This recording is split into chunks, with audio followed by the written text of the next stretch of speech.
chicos, ¿qué tal estamos? Espero que muy bien. Bueno, hoy vamos a explicar el apartado de gramática de la unidad 11, que corresponde a las clases y tipos de oraciones que existen. Comenzamos. Las clases de oraciones pueden ser de tres tipos, clasificadas en los siguientes criterios. El primero sería según la intención del hablante, es decir, según la forma en la que hablamos o entonamos las oraciones, puede ser de un tipo u otro.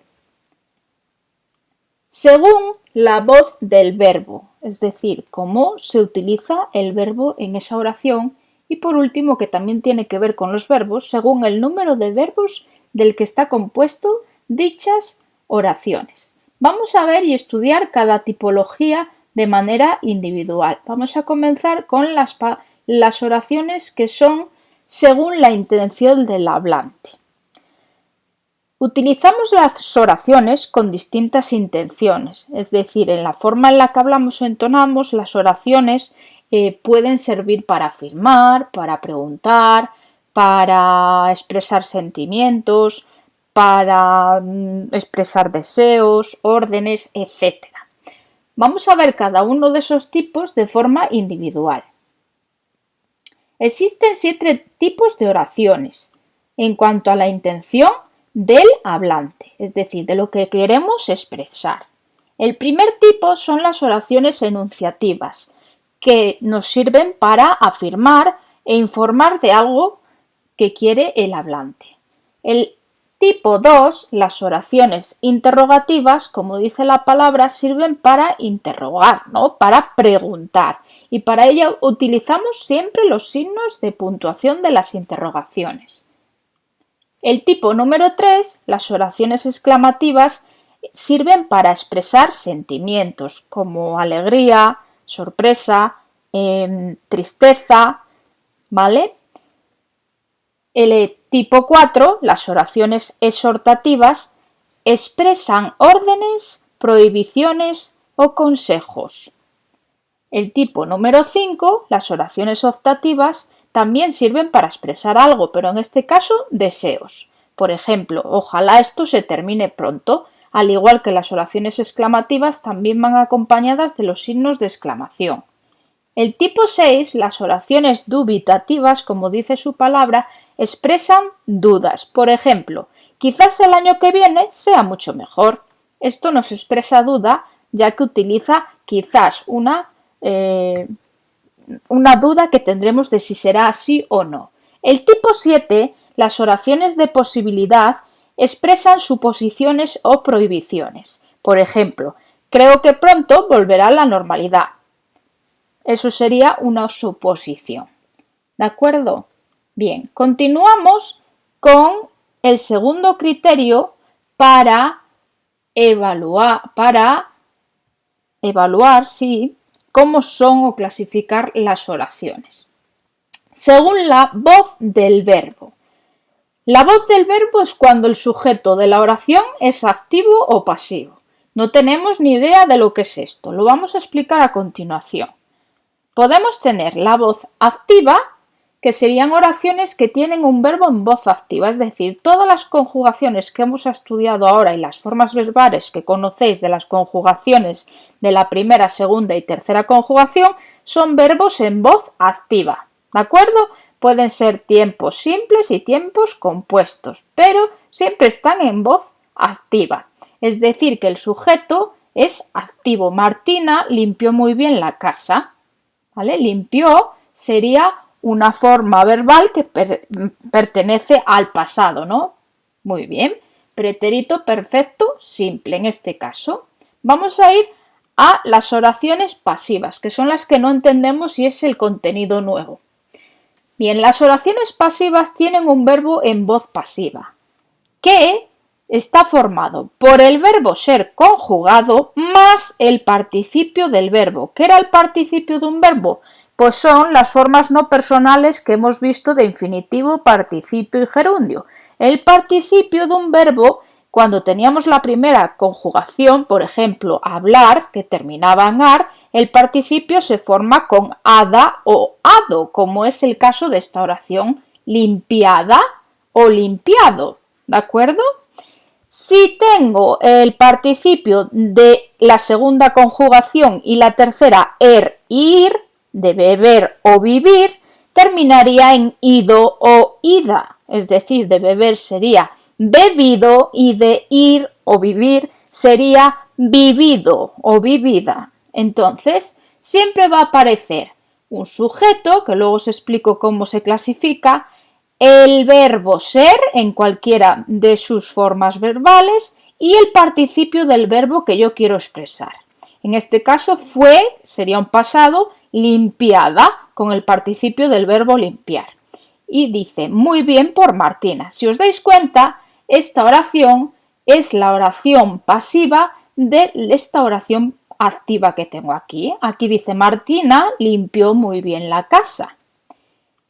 Y en este caso la transformo a pasiva poniendo siempre lo que sería el predicado, la casa, cambio el verbo por verbo pasivo, fue limpiada, y muy bien por Martina, que sería el sujeto del anterior.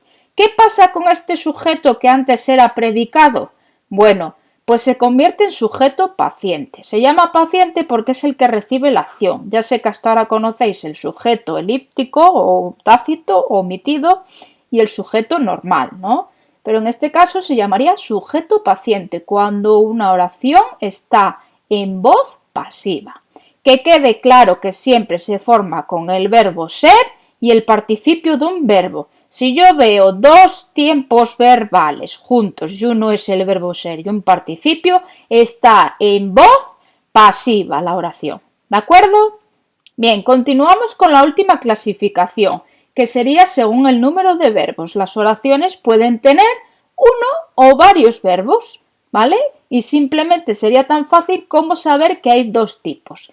En este caso se pueden clasificar en oraciones simples, que son las que tienen un solo verbo, como tenéis en el ejemplo, ayer compré fruta en el supermercado. El verbo será compré. Esta oración solo tiene un verbo, por eso se llama simple. Sin embargo, si tenemos una oración compuesta, tendríamos más de un verbo, ¿de acuerdo? Por ejemplo, en este caso nos dice, explícame cómo se resuelve este ejercicio. Aquí tendríamos un verbo, explícame, y aquí otro verbo que es resolver. Es decir, tendríamos dos verbos, por lo tanto, la oración sería compuesta. ¿De acuerdo? Bien, vamos a ver ahora una serie de ejercicios para que veáis cómo se pueden clasificar de las tres maneras, de los tres criterios, cada una de estas oraciones. Vamos a hacerlas. Bien, vamos a hacer la primera. La obra fue interpretada por los niños. Lo primero que tengo que hacer siempre es buscar los verbos, porque es lo que nos va a decir en qué tipo está, en pasiva o en que ya tendría los dos últimos tipos, si es la voz del verbo o es por simple o compuesta por el número de verbos, ¿vale? Bien, lo primero es según la intención del hablante. La obra fue interpretada por los niños. Pues como no tiene nada, es una oración normal enunciativa, se clasificaría así, ¿no? Sería enunciativa. Enunciativa, vale. Y después tendríamos que saber si es voz pasiva o voz activa. Para ello tengo que mirar el verbo. El verbo en este caso sería fue interpretada, es decir, el verbo ser más un participio de interpretar, en este caso de la primera conjugación, o sea que sería pasiva. Vamos a ponerlo un poco más fino para que se vea mejor. Pasiva. Y por último, según el número de verbos, esto no quiere decir que tenga dos verbos, esto forma un mismo verbo, ¿de acuerdo? Entonces sería un solo verbo, sería simple. Enunciativa, pasiva y simple. Mi primo escribió ese cuento. ¿Qué nos dice? Nos informa, ¿no? Sería enunciativa, ¿vale? Busco el verbo, que sería escribió. Podemos clasificarla como voz activa o pasiva. Solo tiene un verbo, entonces sería voz activa. Y por último, solo tiene un verbo, sería simple. ¿De acuerdo? Seguimos con la siguiente. Ojalá no nos pongan deberes hoy. ¡Qué suerte! Sí, vale. Ojalá. Eso nos dice que es una oración que expresa un deseo. Por lo tanto, sería optativa. ¿De acuerdo? Buscamos el verbo pongan. Sería activa porque no tiene el verbo ser. Y por último, solo tiene un verbo, ¿no? Entonces, sería simple. ¿Lo vamos entendiendo? Y por último, se enfadó porque no lo avisé. Tenemos el verbo que es enfadar. Sería también una oración enunciativa porque nos está informando. Solo aparece un verbo y no aparece con el verbo ser. Sería activa. Y por último, solo tiene un verbo. No, perdón. Tiene dos, porque avisar también sería un verbo. Sería compuesta. ¿De acuerdo, chicos? Bueno, pues estos ejemplos son muy útiles para que luego podáis hacer los ejercicios que os ponga en OneDrive. Ya sabéis que si tenéis dudas podéis escribirme a mi correo msaavedraf@educa.juntacastillaleon.es. Un saludo y un abrazo muy fuerte para todos.